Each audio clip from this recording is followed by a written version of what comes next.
standing wide open in heaven. You know what that meant? Total access to all of the mysteries of God. He had access to understanding. Wouldn't you love to walk in access to understanding of everything in your life? But realize it comes after this. After this. So in other words, until you've been through something, you can't really get to the place of after this, where the door's standing wide open in heaven. Have you beheld? Have you seen before? Has it gone on? You've got to go through something to get to the place that you really know something. If you don't believe that, be around some teenagers for a little while and you'll believe that. When I was a teenager, my dad bought a bumper sticker and he stuck it right above my door. And it said, ask a teenager, they know everything. And when I looked up at that thing and I was 14 years old and I said, yep, that's about right. Because at 14 years old, I don't know about you guys, but when I was 14, I knew everything. I knew everything that there was to know. You couldn't tell me a thing. I was a young teenager, and I understood it, and I knew it, and all I had to do was tell you about it. Because I knew everything there was to know. Now, the older I've gotten, the more I realize I don't know a thing. The more I learn, the more I realize I don't know a thing. If I could just get to the place where I realize I have absolutely no knowledge, I'm going to be all right, because then I'm going to draw completely from divine inspiration and divine understanding. I realize that I need God. And in order to get revelation in life, I have to come to the place that I don't know it all, but that I come to the one who does know it all. And he gives me revelation and he gives me understanding. The only thing I want to know is what God tells me to know. You know, the Apostle Paul said, my life is boiled down to one thing and one thing alone, that I may apprehend that which has apprehended me. In other words, that my life boils down to, can I get a hold of God or not? Can I come to the place that I can get a hold of God? Come on, late in Paul's letters, what does he call himself? He says, among sinners I am chief. He realized, I don't know anything. I'm just a big sinner. I'm just a big sinner who needs God. That's all I know. And you know what I know right now? I'm a big sinner who needs God. I need a big God who loves me and who has the door standing wide open before me. I don't have it figured all out, but I know that if I can get into the presence of God, I can find something out.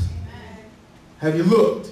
Have you beheld? Have you beheld? Have you come to the place where you've had an after this? That's where we need to get. We need to get to the place where we have divine inspiration. Now, back in May, I was at a conference, and a man named Israel Kim, a Korean man, began to speak a prophetic word over me.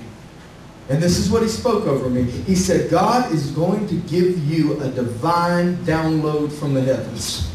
That's what he said. He said, God will give you a divine download from the heavens. But here was the key to it. But you have to not worry about what's around you. And I realized that if I get caught up in everything going on around me and all the challenges and all the issues and all the stuff that's pouring in, then I can't get caught up in the download from the heavens. Come on, how many of you know that if you're trying to download something on your computer and you get your computer really busy with a whole lot of other stuff, your computer cannot download that which is trying to come in. So if we're spending all of our time worried about our surroundings and worried about the issues around us, we can never get to the place where divine download and divine information can come into us. We've got to get to the place where we don't pay attention to all that stuff, but we pay attention to the one thing that matters, as Paul said, that I may apprehend that which has apprehended me. I just want to get a hold of God. Because if I can get a hold of God, I can get a hold of divine revelation. I want to get to the place where we have a divine download, church. I want to get to the place where we, as a church, Emerging Life Christian Center, get divine downloads. I want to get to the place where we don't come in here and worry about everything that's going on in our life, but we're worried about one thing and one thing only. How do we get a hold of heaven in this place today? Because if we can get a hold of heaven in this place today, then we can get to the place where the rest of life's going to make sense. All of a sudden I go, well, I don't know why I've been going through this. And then I seek after God, and God touches my life, and I go, now I get it. Realize Job asked God a whole lot of questions. God never answered one of them. God just showed up. And when God showed up, everything made sense. God didn't have to answer his questions. All he had to do was show up. You know what we need in our lives? Is the presence of God. We need divine revelation.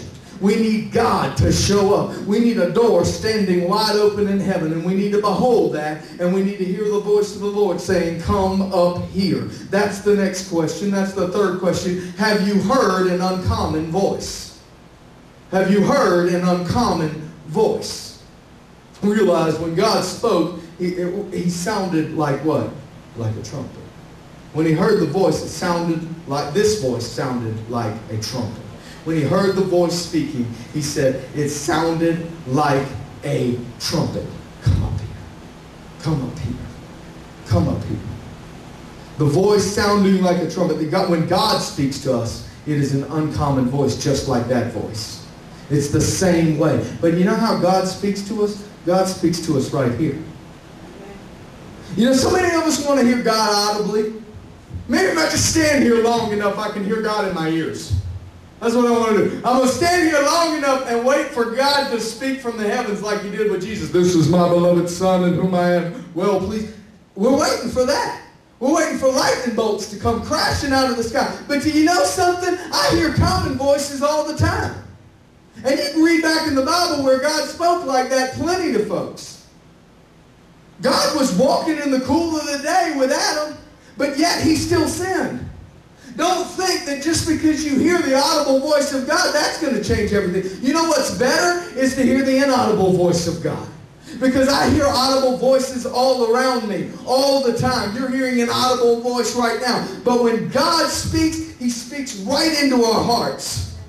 And he speaks to us in a way that is too deep for even words to be able to grasp. He speaks to us in a way that brings us blessing. And what happens in our heart begins to formulate into words and understanding. And we begin to understand what God is saying. And we operate in a divine download. And we operate in divine revelation. The way that that's going to take place in you and in me is if we get to the place we understand that God's voice is not audible many times. Many times it's right into the heart, and so many times it's so much better than hearing an audible voice. If you've heard the voice of the Lord, you know that it's better to hear him that way. So if you're looking for the wild megaphone in the sky, then you just might miss something.